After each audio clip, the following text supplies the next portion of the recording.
We used to think the risk was just on paraffin-based emollients. If we had known sooner, she might still have been here today.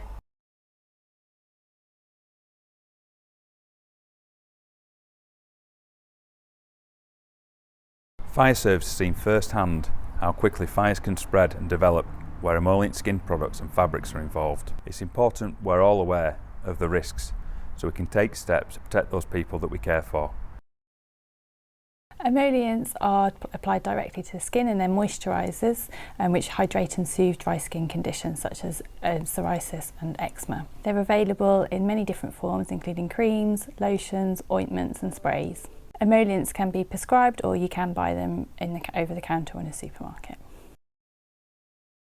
If a fabric with a dried on emollient is exposed to a heat source such as a lighter, a cigarette or an open flame, they can easily catch fire. Pauline Taylor tragically died in a fire in West Yorkshire in 2015. She'd recently become bedbound, used emollients and smoked in bed. We're doing this to try and prevent it from happening again, so another family can't feel what we're feeling today.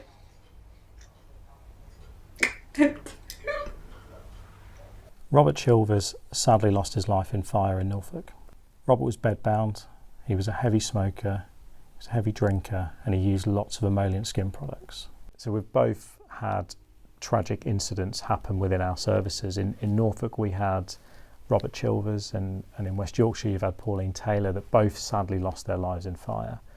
And the circumstances were incredibly similar. They both had robust care provision, they were both bedbound, they both drank heavily and smoked heavily, and because of their health issues they were both using lots of emollient skin products. Yeah, the critical difference with those cases is that Pauline Taylor used a paraffin-based skin product and Robert used a paraffin-free skin product. Unfortunately, they both lost their lives in fire. We used to think the risk was just on paraffin-based emollients, but our research has found that all emollients have the same fire risk, including paraffin-free products. So they all have the same fire risk when dried onto fabrics. So our researchers found that even after washing, there are emollient residues left on fabrics. So they have still the potential of a fire risk and to be flammable. Yeah, you'll see on the video that we have a normal piece of cotton fabric, the sort of fabric that you can buy from any supermarket. And then we have a lotion, cream and an ointment, different paraffin contents dried onto that cotton fabric. You can see the ignition time is very different when you have an emollient present. Emollients in themselves cannot be ignited when exposed to a flame. That's because of the water content in the products. When emollients dry into fabrics, they leave a residue that increases the fabric flammability. It's interesting that there's various different products that do have warnings on. You can see one of the product warnings here, but there's loads of products that do have one. I think Robert's case is one that highlighted that issue. Definitely, yeah. So the cream that Robert transitioned onto had no warnings on there. Yeah, it was a paraffin-free formula, I believe, but it still increased the flammability of the clothing, bedding or bandages.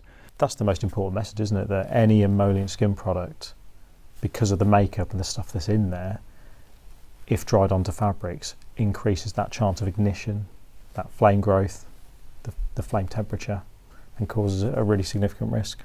Absolutely. So it's important that patients and their carers, which could include family members, are aware of the risks of build-up of emollient residue on their clothing and on fabrics and bedding. Remember, if there's any chance that emollient can be dried onto fabrics, bedding and bandages, please don't go near heat sources, cookers, open fires, naked flames such as lighters, cigarettes or matches. We want anybody in the community to be aware of the fire risks of emollient, especially if you prescribe, dispense or apply these products. Please make your teams aware of the potential fire risks of emollient skin products. If you're providing care to somebody that uses emollient skin products, it's vital that you undertake a person-centred risk assessment, considering all the fire risks and appropriate mitigation. If you know somebody like Robert, if you provide care and support for them, additional things you can consider to make their environment safer is to consider smoking cessation, But if that's not possible, think about having supervised smoking. Consider linked and monitored smoke alarms that are fitted through a telecare system that will enable an immediate emergency response in the event of fire. I think if we had known sooner, we could have tried and prevented it. And I honestly feel that I've let Mum down, because if we were aware, she might still have been here today. We encourage anybody who is concerned about the risks of emollients to visit the West Yorkshire Fire and Rescue Service website for more information. Here, you can request a safe and well visit if required.